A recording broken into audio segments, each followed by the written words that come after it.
En este episodio vas a aprender lo que no explican en las facultades de ciencia política sobre el modo en el que funciona la política.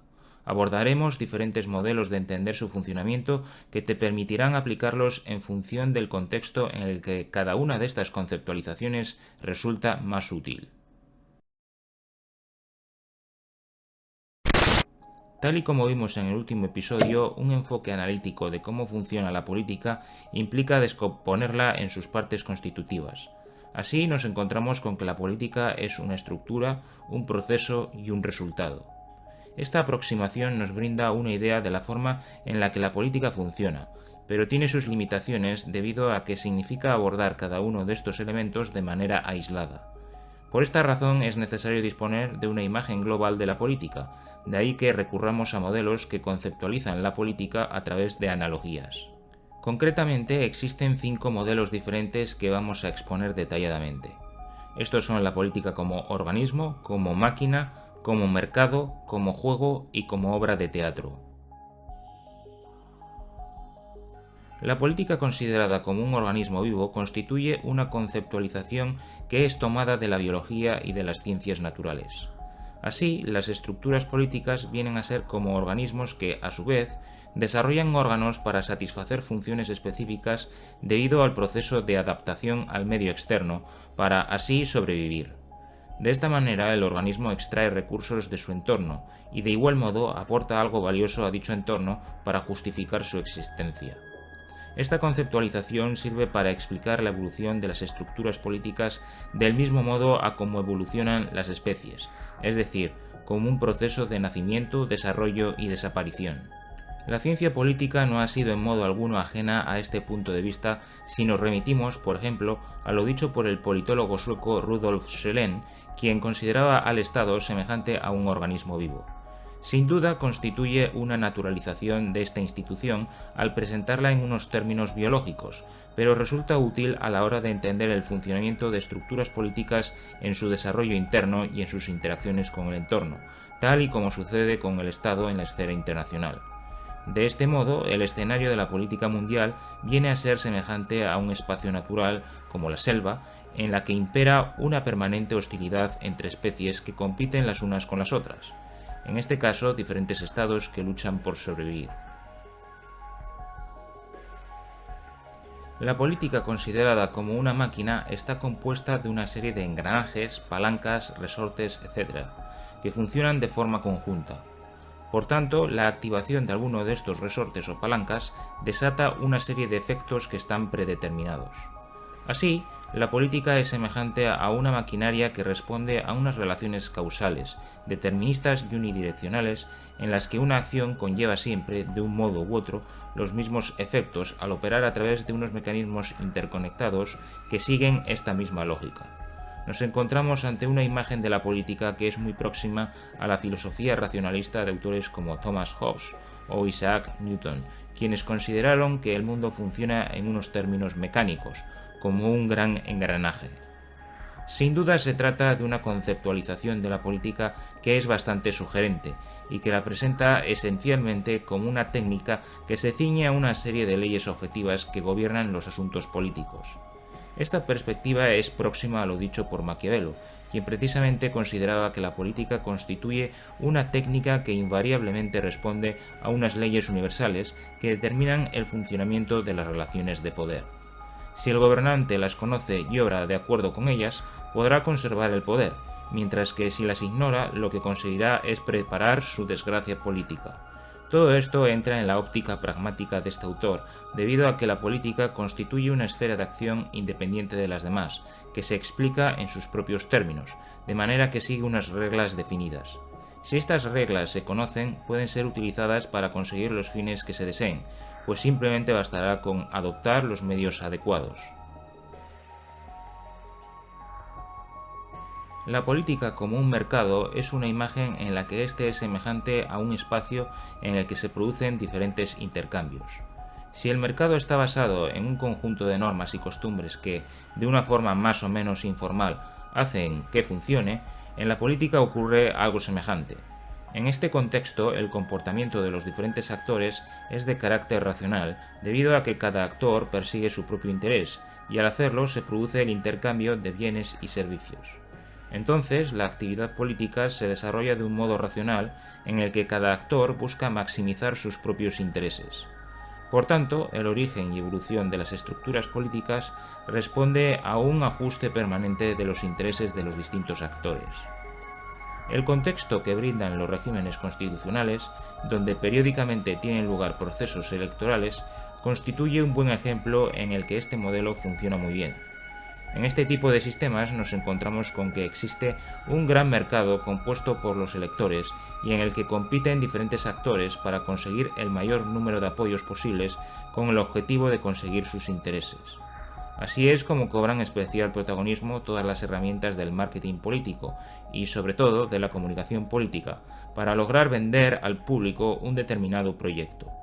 La política, según este modelo, es ejercida fundamentalmente por actores racionales que desarrollan estrategias dirigidas a maximizar sus intereses en el mercado de electores a través de diferentes técnicas de persuasión, pero también de manipulación. Por otro lado, no puede olvidarse que en el terreno institucional también se da una dinámica transaccional a la hora de emprender negociaciones, alcanzar acuerdos, formar gobierno, etc., en las cámaras representativas en las que son aprobadas la legislación. Este rasgo de los sistemas constitucionales les convierte en regímenes sumamente flexibles que permanentemente ajustan a través del diálogo y la negociación los distintos intereses que adquieren entidad política en las instituciones oficiales. Cuando entendemos la política como un juego, depende de cada autor definir qué tipo de juego. Pero al margen de este matiz, lo cierto es que esta conceptualización implica la existencia de una serie de reglas, una competición, así como diferentes competidores que luchan por hacerse con la victoria. Podemos comparar el funcionamiento de la política con un deporte, como por ejemplo el béisbol. Aunque guarda ciertas semejanzas con los juegos en equipo, no por ello deja de presentar una serie de singularidades que hacen de este algo diferente. Dejemos que sea el propio Robert De Niro el que nos explique en qué consiste. Un hombre está de pie en el puesto meta. ¿Qué está a punto de conseguir? Va a conseguir una proeza individual. Está allí de pie, solo. Pero en el campo, ¿qué es? Forma parte de un gran equipo. Un equipo. Mira, lanza, batea, corre, pero es parte de un equipo. Batea durante el largo y azaroso día, pero a veces da palos de ciego. Si su equipo no le ayuda, ¿qué pasa? ¿Me vais siguiendo? Nadie le ayuda. Es un domingo soleado, las gradas están repletas. ¿Qué creéis que está pensando? Voy a lucirme yo solito. Pero jamás ganará el partido a menos que el equipo le ayude. ¿El equipo? El equipo.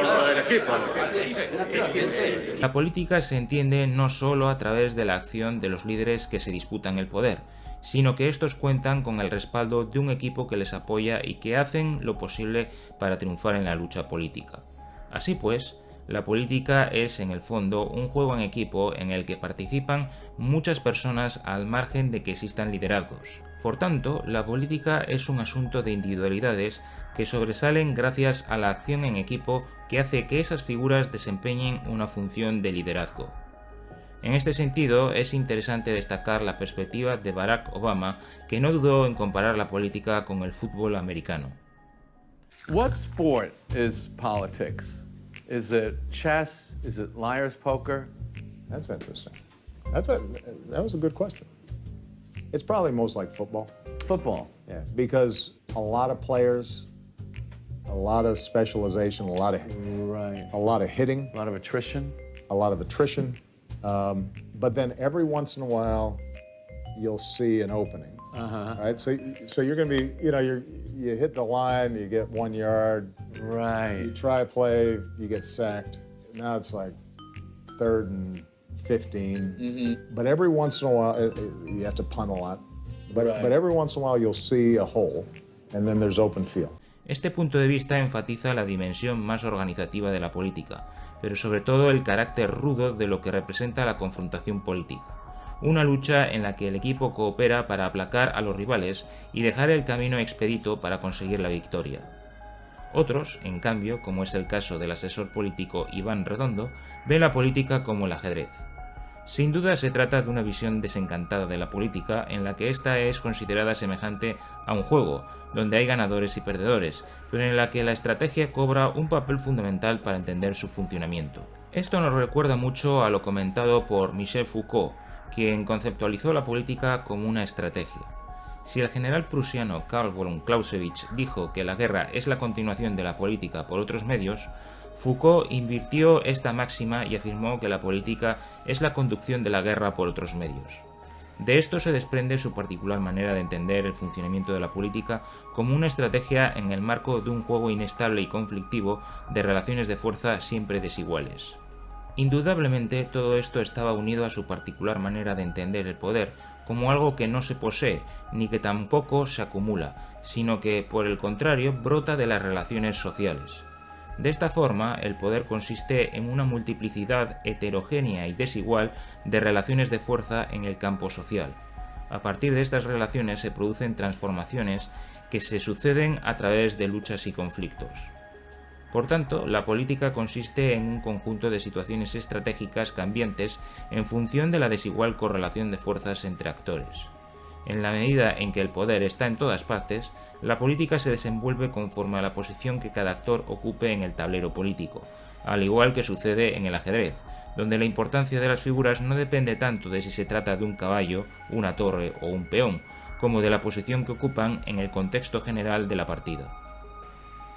La política viene a ser una suerte de guerra de posiciones en la que cada actor trata de ocupar un lugar central en el marco general de esa lucha en la que están inmersos. La política es, entonces, una partida en la que el contexto de luchas y de situaciones, tanto tácticas como estratégicas, son las que configuran la disposición de los participantes en el tablero político, y por tanto el papel dominante que eventualmente puedan desempeñar en la partida. La política como obra de teatro es una analogía que nadie ha utilizado hasta la fecha y que no vas a encontrar en ningún manual de ciencia política, a pesar de que en muchas de las explicaciones que son hechas desde la politología son utilizadas expresiones y términos tomados del mundo del teatro. La política es semejante a una obra dramática. Existe un teatro que es la comunidad política. El escenario es el lugar en el que se produce la acción. Existe, asimismo, una trama que implica la existencia de bandos enfrentados que luchan entre ellos. ¿Por qué hablamos de una obra de teatro y no de una película? En las obras teatrales no pueden repetirse las escenas, y eso las asemeja a la vida real. La obra teatral implica la representación de una historia que organiza a los actores en grupos enfrentados, lo que nos recuerda la distinción entre amigo y enemigo que es específica de la política. Inevitablemente esto implica la existencia de un guión que marca el desarrollo de la acción, y consecuentemente también de uno o varios guionistas. En otro lugar está el atrecho, es decir, el modo en el que son mostrados tanto los actores como la acción. Por supuesto, también hay un público que asiste a la representación. En algunas ocasiones, algunos miembros del público son llevados al escenario y toman parte en los acontecimientos que se desenvuelven en él. Además, existe una orquesta que ambienta la escena. En un lugar no menos importante están los que operan entre bastidores al moldear la acción y condicionar el curso de los acontecimientos.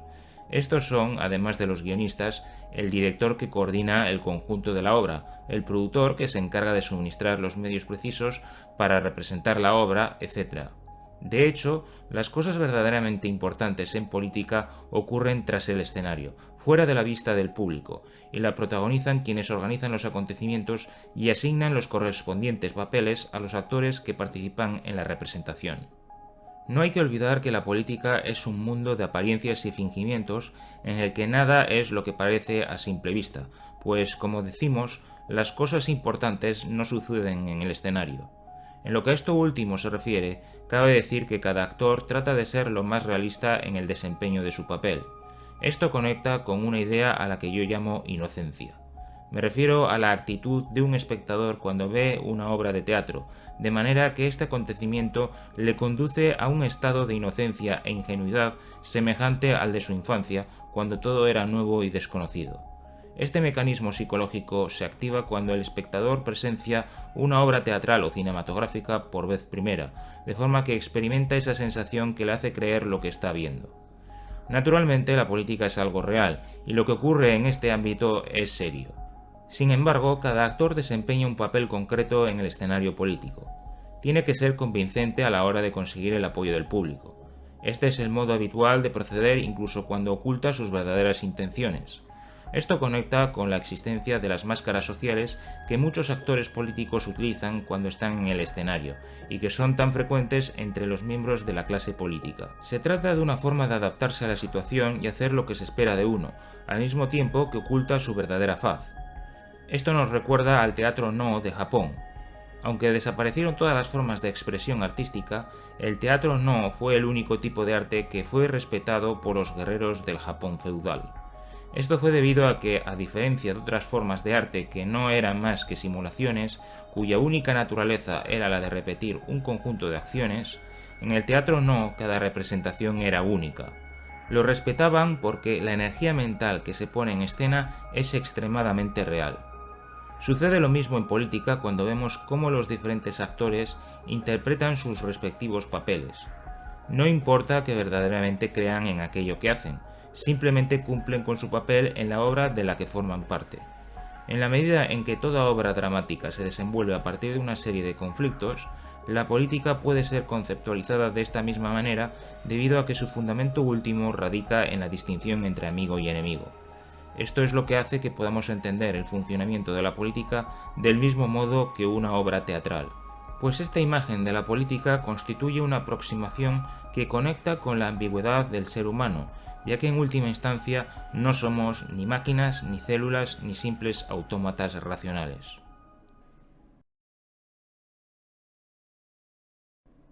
Si te ha gustado este vídeo, no te olvides de suscribirte si no lo has hecho ya, y dale un me gusta.